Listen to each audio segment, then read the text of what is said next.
গুনাহগার হিন্দু হোক, বৌদ্ধ হোক, খ্রিস্টান হোক, মুসলমান গুনাহগার হোক, পৃথিবীর মানুষ যদি চায় তার গুনাহকে নেকিতে পরিবর্তন করবে।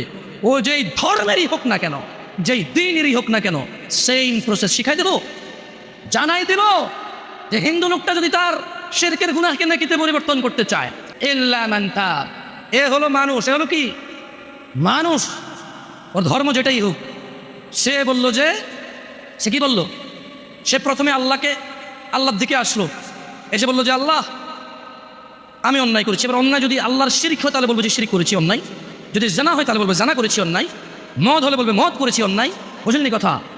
আল্লাহর কাছে এসে বলবে আল্লাহ শিরক করতাম আর করবো না, মদ খেতাম আর খাবো না, জানা করতাম আর করবো না, এই ধরনের যে কোনো অন্যায় বলবে যে আল্লাহ এটা আর করবো না। তো আল্লাহ বলছে ইল্লা মান তাব, যেটা অন্যায় অপরাধ যেটাই হোক, সেই অপরাধ থেকে সে কি করলো, ফিরে আসলো।